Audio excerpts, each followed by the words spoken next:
versets 21 à 23. C'est une lecture qui va certainement nous éclairer.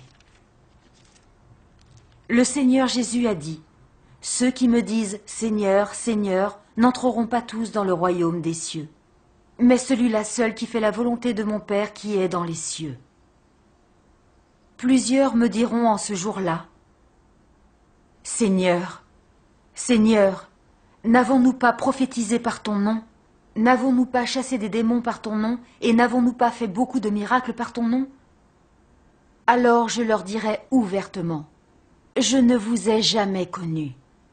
Retirez-vous de moi, vous qui commettez l'iniquité. » À travers les paroles du Seigneur Jésus, nous voyons que le Seigneur Jésus a dit, « Mais celui-là seul qui fait la volonté de mon Père qui est dans les cieux. » Il n'a pas dit que tous ceux qui sont fidèles au nom du Seigneur Jésus et œuvrent dur pour le Seigneur seront récompensés et entreront dans le royaume des cieux. Oui, c'est un fait, n'est-ce pas? C'est vrai.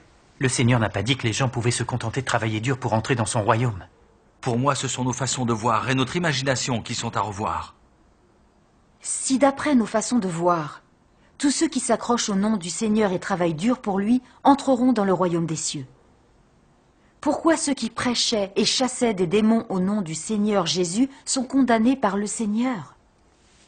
Oui, pourquoi? C'est étrange en effet. Cela montre que travailler dur pour le Seigneur n'est pas nécessairement faire la volonté de Dieu. Et pourquoi est-ce que c'est comme ça? Oui, je me demande pourquoi. Parce que beaucoup de gens travaillent très dur pour le Seigneur afin d'être bénis, et pas réellement pour obéir à Dieu. Leur tempérament satanique est toujours là. Ils ont toujours leurs fausses idées sur Dieu, lui déobéissent, s'opposent à lui et le condamnent. Certains même haïssent la vérité, comme le faisaient les pharisiens.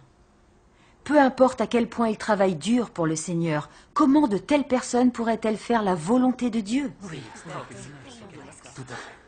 C'est dans leur nature de s'opposer à Dieu. Entrer dans le royaume des cieux simplement en travaillant dur pour le Seigneur, c'est quelque chose qui est intolérable pour les cieux. Vous n'êtes pas d'accord? Oui, bien sûr. Oui, elle a raison. Donc, qui sont ceux qui font la volonté du Seigneur? Ceux qui accomplissent la volonté de Dieu sont ceux qui lui obéissent vraiment. L'obéissance à notre Seigneur se manifeste en glorifiant Dieu, en le révérant et en se soumettant à son œuvre, en pratiquant et en faisant l'expérience de la parole de Dieu, en apprenant à le connaître et en ayant un véritable amour pour lui, en étant capable de témoigner pour lui. On montre son obéissance à Dieu, ne lui résistant jamais, et en ne le trahissant jamais en aucune circonstance. Ceux qui réussissent à faire ça sont ceux qui accomplissent la volonté de Dieu. C'est vrai, ça. C'est l'attitude que nous devrions tous adopter. Oui, c'est vrai. Nous avons vu beaucoup de croyants travailler dur et faire de grands sacrifices pour le Seigneur. Ça arrive très souvent. Mais ils font ça pour être récompensés, entrer dans le royaume des cieux et être richement bénis. Et pas pour aimer Dieu et lui obéir. Une telle dévotion n'est rien de plus qu'un moyen de faire une sorte de marché avec Dieu.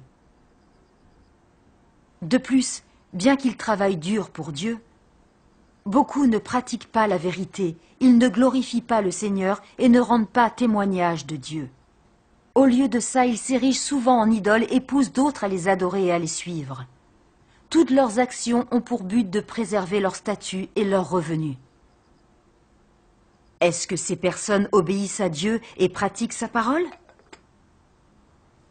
Sont-elles des personnes qui accomplissent la volonté de Dieu? Alors là, Non, pas en du aucune tout. façon. En effet, ces personnes disent qu'elles servent Dieu, mais elles s'opposent à lui telles des pharisiens hypocrites.